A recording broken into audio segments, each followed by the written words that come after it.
Hey everybody, and welcome to day number 34 of the Newton Mudroom project. So we are on our fourth and final coat here of our plaster, and it came out really nice. I'm really happy with the way that it leveled up. In particular, I really like the way that we put on our skim coat beforehand, so we don't actually have to go through that extra process of putting on a skim coat. This final coat, when it does go on, it's such that it should be so smooth that minimal sanding is required. But it still has to dry. If you do take a look at our wall here, you can see that it is the bright white. So that means we got plaster all even. But we still do have some wet spots in here.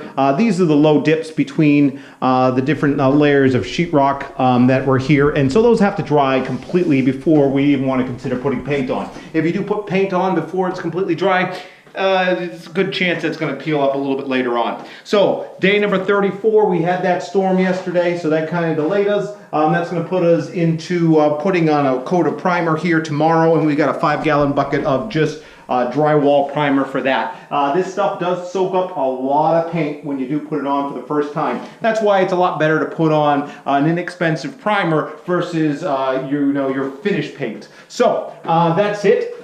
Day number 34 in the books. Really happy with the way it's out. This is definitely a wall that matches the rest of the house.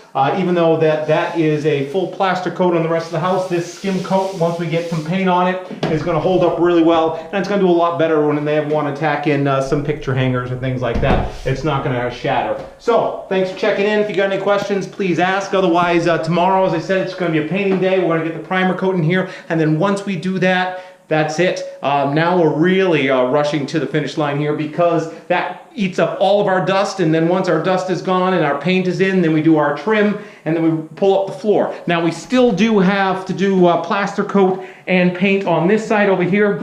The storage area has kind of been well, it's just been our storage area for now. Like I said, we did get that winter storm out there, and so we do have some snow on the ground, and we can't really make use of outside at the moment. So once this is done, then we'll move over there, then we'll get that done, and then we'll be all done. So you got any questions? Like I said, please ask. Otherwise, leave a like and subscribe.